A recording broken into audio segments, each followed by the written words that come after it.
Bienvenido y continúe, Bienvenido. por favor. Artículo 12. Actualmente, para suscribir un contrato de licencia, se necesita un decreto supremo. Y para modificar el contrato, también se necesita un decreto supremo. Los decretos supremos actualmente toman de 6 a 8 meses, hasta más, para modificar un contrato. Entonces, ustedes se imaginarán cuando viene un nuevo inversionista que quiere invertir, se le tiene que decir, tienes que esperar 6 a 8 meses para poder entrar a un contrato. Y realmente no lo pueden creer, ¿no? Entonces, lo que nosotros estamos proponiendo, y déjeme contarles algo. Cuando nosotros fuimos en el gobierno pasado a llevarle al ministro de turno cambios producto de la baja de precios, llevamos este articulado. Y le dijimos, tenemos que hacer mucho más rápido la expedición de decretos supremos. Actualmente la ley dice 60 días, no se cumple, nunca se cumple. Y cuando insistimos en este punto, la ministra del momento nos dijo, ¿qué cosa quieres? ¿Que yo le agarre la mano al presidente para que firme? Y esa fue la respuesta que nos dio. Y creo que las inversiones no esperan, las inversiones se van. Entonces nuestra propuesta es que cuando se celebre un nuevo contrato de licencia, se obtenga el decreto supremo respectivo. Y luego, los siguientes cambios que pueda tener el contrato de licencia sean vía resolución ministerial del Ministerio de Energía y Minas. Con eso agilizaríamos muchísimo la toma de decisiones. Continuando... Solamente para... Yo que me ha tocado, es realmente un martirio cada vez que hay que sacar un decreto supremo. Y que desgraciadamente cada vez que hay modificación al contrato, cesión de un nuevo lote o transferencia a un nuevo inversionista, yo he perseguir directamente con la ministra de Energía y Minas, con el BCR y con la ministra de Economía. Gracias a Dios, en este caso, hemos tenido la suerte que las dos ministras han sido súper pilas, pero no ha pasado esto y hemos tenido ya casos de que se venció el plazo, no salió el decreto supremo y se tuvo que devolver el lote. Entonces los inversionistas consideran que esta es una disposición adicional que les genera incertidumbre, porque está sujeto a una decisión política para hacer una modificación que ha sido aprobada por el directorio de Perupetro. Entonces, la resolución ministerial aceleraría el proceso y le trasladaría la responsabilidad política al ministro de Energía y Minas. En todo caso, si no lo hace, tendrías que hacerlo, porque ahora, como el proceso es tan largo, se queda en el camino, entonces te dicen, bueno, no fue aprobado, o le pusieron 50 observaciones y nadie es responsable, ¿no? Pero eso genera más incertidumbre a la inversión, sin duda. Perdón, y tal vez, más allá de una resolución ministerial, toda vez que se trata de un asunto meramente técnico, totalmente técnico, y directamente relacionado con la inversión, lo cual está a cargo de Perupetro, ¿no sería tal vez mejor con aprobación del directorio de Perupetro? Sería ideal, lo que usted propone, sería ideal, ¿no? Pero le estamos dando un nivel más, ¿no? Que al menos entre al Ministerio de Energía y Minas. Pero si lo pueden sacar con decisión del directorio de Perupetro, sería ideal, solamente, ¿no? Sin duda. Muy buen comentario. Reducir un poquito la excesiva tramitología. Así es. Bueno, continuando, artículo 22, que habla del plazo contractual. Nosotros estamos sugiriendo de que sean plazos iguales para lo que es petróleo y gas y proponemos que sea 60 años, que le da mucho más valor a los contratos, ¿no? Y en los contratos que sean de campos maduros, donde hay producción marginal, declinante, que para estos contratos la vigencia sea la vida económica de los yacimientos, como ocurre en Colombia, ¿no? Si tienen algún comentario los técnicos. Bueno. Sí, para complementar, en este aspecto, lo que tenemos que tener en cuenta es que estamos hablando de los recursos que tiene el país. Y los recursos que tiene el país van a poder explotarse en la medida que tengamos una regulación que permita la extracción de esos recursos. En estos momentos, el no considerar en estos campos maduros, en estos campos que tienen producción marginal y declinante, el no considerar el concepto de vida económica de ese yacimiento, lo que hace es que los recursos del país se corten, se vean restringidos de poder desarrollarse. Esta clarificación en la norma permitiría atraer nuevas reservas, atraer nuevas inversiones, mayor trabajo y dar valor a lo que tiene el país.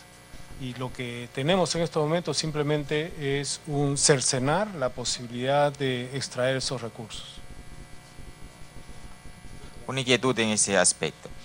Bueno, la propuesta indica que se equipara a 40 años, ¿verdad? Y esto de aquí, la propuesta del proyecto de ley, pero la propuesta de ustedes le lleva 60 años, ¿verdad? ¿Hay algunos antecedentes en otros países de que se tenga este horizonte en los plazos o algún sustento que pueda?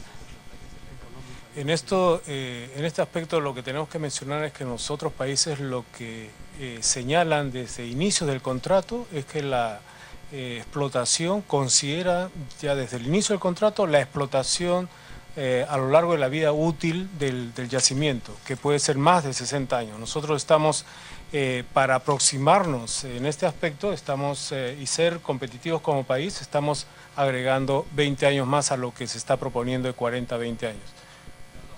Perdón, en realidad yo creo que con respecto a este tema de determinación de cantidad de años y tal, hasta donde yo tengo entendido, no sé, saquen ustedes de la duda, entiendo que el Perú es tal vez uno de los muy pocos países que le establecen plazos a los contratos petroleros, o en realidad sí es frecuente a nivel mundial establecer plazos a los contratos petroleros y no establecerlos de frente como el manejo de la vida útil del yacimiento.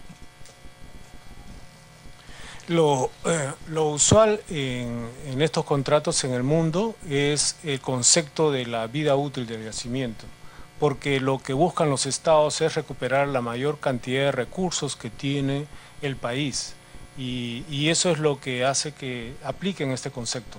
Nosotros hemos ido cortando esta posibilidad y lo que estamos haciendo es acercarnos a lo que el estándar en la industria señala. Es por eso que lo que podremos hacer es apoyar a la Comisión en buscar la data que sirva de sustento para esta propuesta. Ok, continuando, tenemos un comentario del artículo 22A. En este artículo se establece la posibilidad de extender los contratos en producción por 20 años más, pero sujeto a nuevas inversiones. Lo que nosotros estamos proponiendo es que, y baja de regalías, ¿no?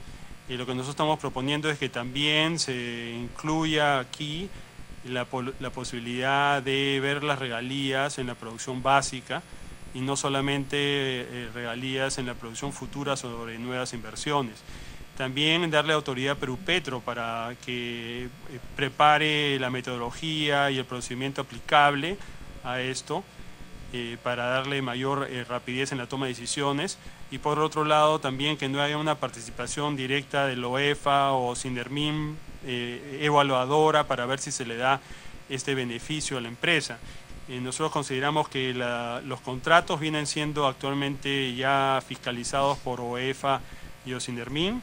La gran mayoría de los contratistas son empresas internacionales que cotizan en bolsa. Sus estándares ambientales y técnicos son incluso muchísimo más altos a lo que establece la legislación acá. Entonces lo que estamos proponiendo es de que haya mucho más agilidad y mayor toma de decisiones de Perupetro, y sobre todo acogiendo el buen comentario de que tiene que haber una fiscalización, una supervisión para que no haya algún tipo de corrupción, ¿no?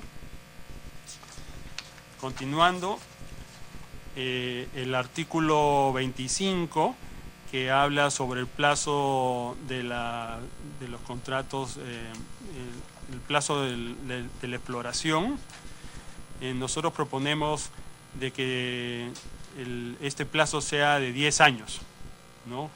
Que si una empresa declara un descubrimiento comercial, pueda continuar realizando exploración y que sea por un plazo de 10 años. en el artículo 31, que habla sobre el garantizar el derecho de tránsito de los contratistas al área del lote. Queremos que haya una mayor participación de Perupetro. Actualmente cuando hay algún tipo de problema social o de cualquier otro tipo, Perupetro no acompaña al contratista.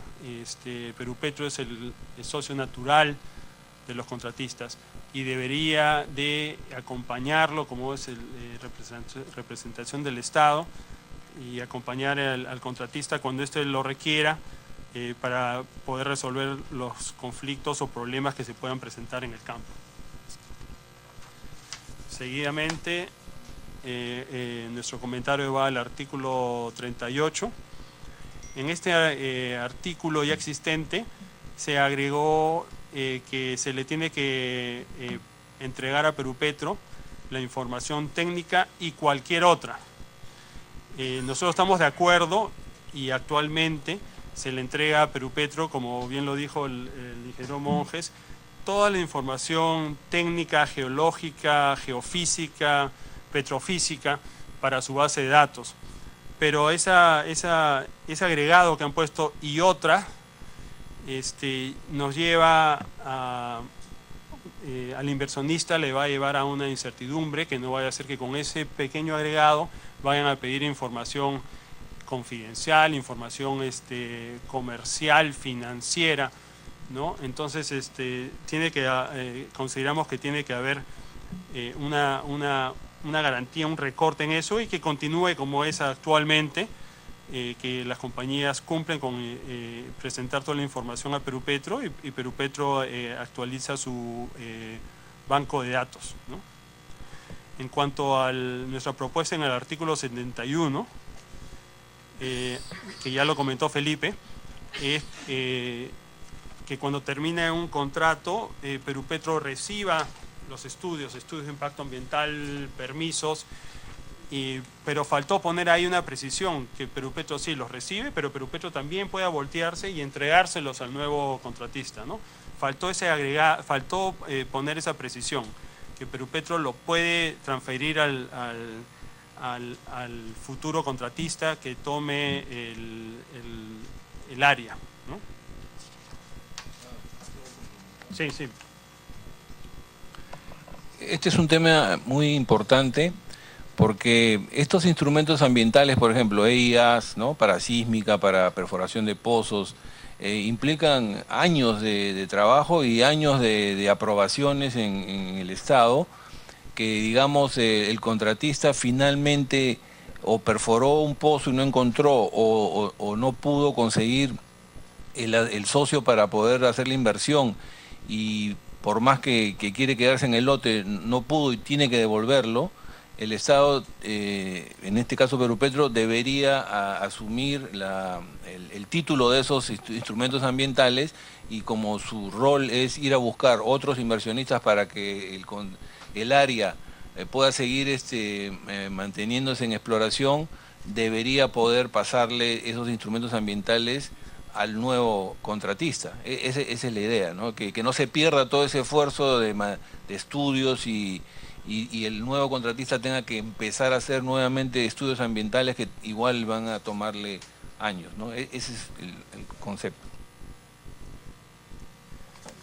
Continuando, tenemos un comentario en el artículo 44, que es la quema y venteo de hidrocarburos.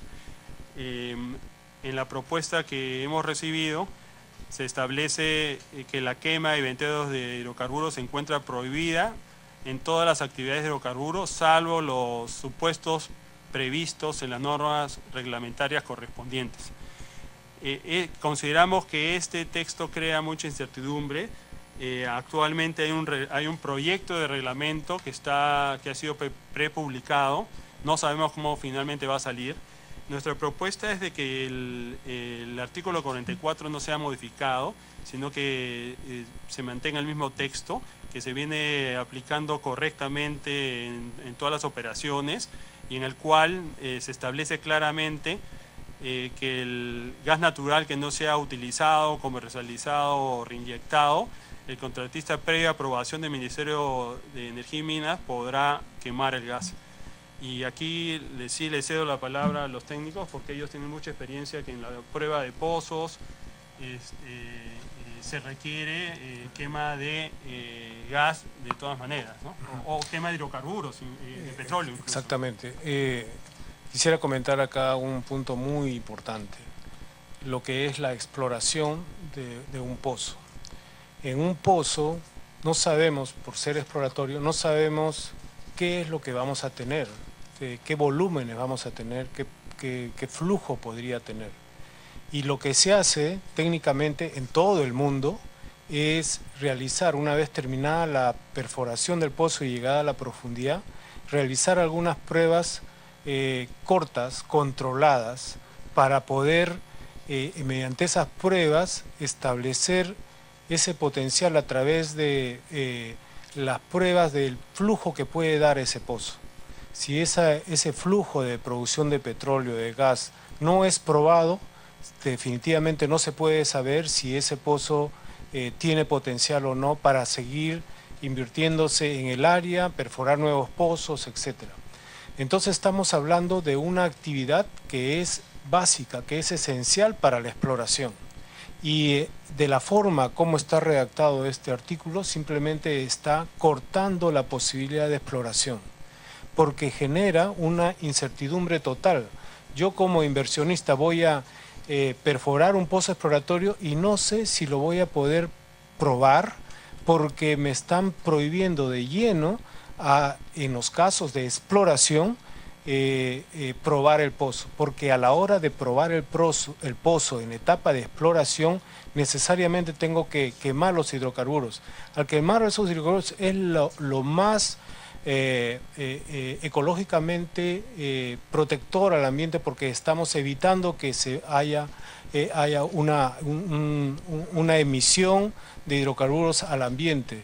Entonces, estamos hablando de una actividad controlada, una actividad que es fundamental para poder probar el potencial de ese pozo, y no tenemos ninguna duda de que debe haber esa prohibición ya en etapa de producción, en etapa de desarrollo.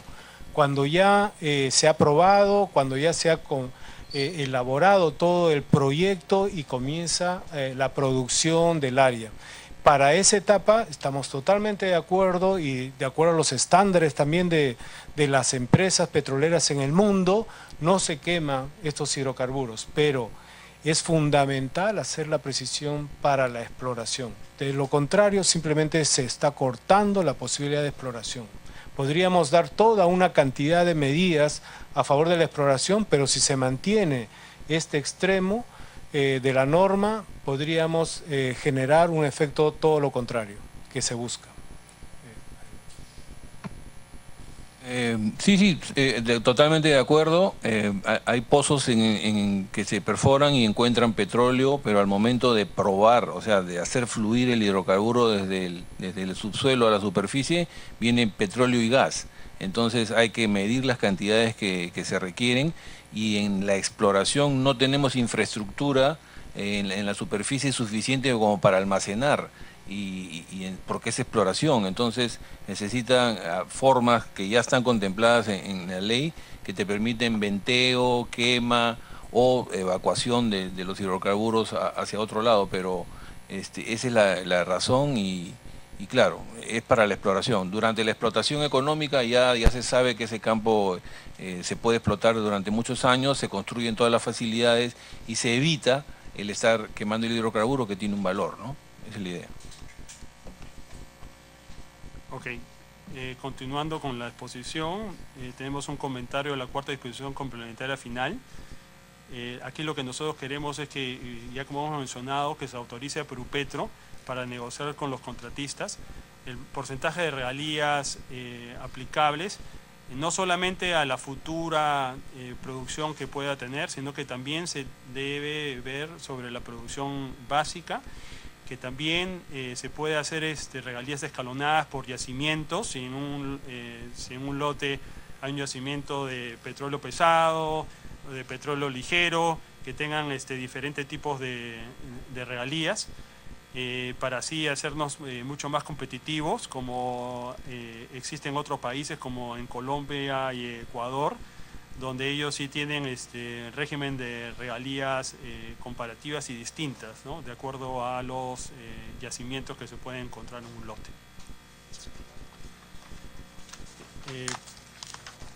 Seguidamente traemos nosotros una propuesta que se aplique una declaración de impacto ambiental día en las actividades de exploración, sin excepción de ningún tipo. Incluso un día para lo que es sísmica y perforación de pozos. Nosotros consideramos de que la exploración es una y no se puede dividir dentro de ella en sísmica y perforación de pozo. ¿Y por qué decimos que sea sin excepción de ningún tipo? Porque ya tenemos la experiencia que cuando se pidió opinión cuando se estaba preparando el reglamento de actividades de hidrocarburos actualmente en vigencia, el Ministerio de Energía y Minas y el Ministerio del Ambiente se pusieron de acuerdo que se podía aplicar un día en la costa. Pero hubo el tema que cuando se hizo la redacción final pusieron una serie de excepciones a la regla del día y por tanto hasta ahora no se ha podido aplicar un día. Por ejemplo, en lo que es offshore dijeron, si por ahí hay un arrecife entonces no es aplicable.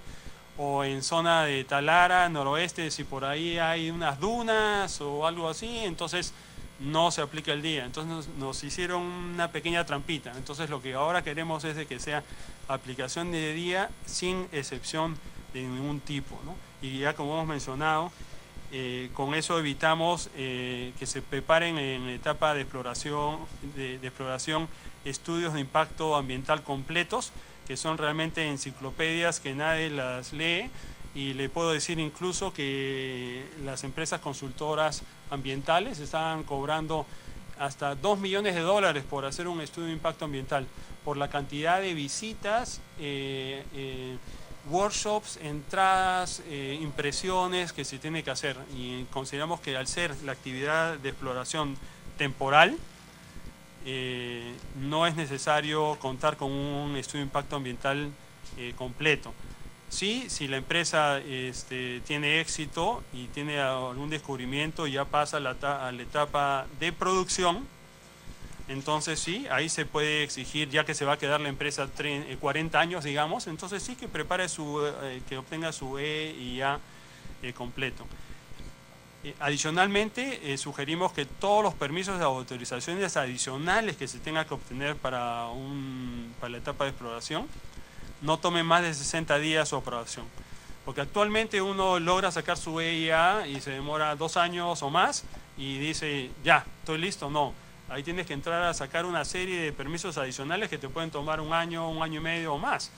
Y producto de eso, como ya mencioné, el Perú perdió la ventana de precios altos y no perforó y no realizó exploración, comparando solamente a países como Colombia, ¿no?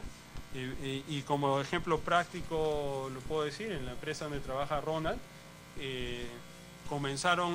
Perú y Colombia comenzaron en el mismo momento, en los precios altos, y producto de los permisos y tramitología solamente se pudo perforar 2 pozos, ¿no? Y en cambio en Colombia perforaron ¿cuántos pozos? 80 pozos. 2 contra 80, porque ahí pudieron sacar todos los permisos más rápido, y siendo la misma compañía, y entonces pusieron su énfasis en Colombia y no en Perú. Entonces no podemos dejar que pasen esas situaciones, ¿no? Presidente, justo antes que usted llegara le explicábamos que este es un tema que está recogido en las legislaciones de los otros países. Y esto es uno de los temas que también nos restan mucha competitividad. En los últimos años en Perú lamentablemente no se ha perforado, y si no se perfora no descubrimos reservas y en consecuencia no podemos incrementar nuestro volumen de producción de crudo.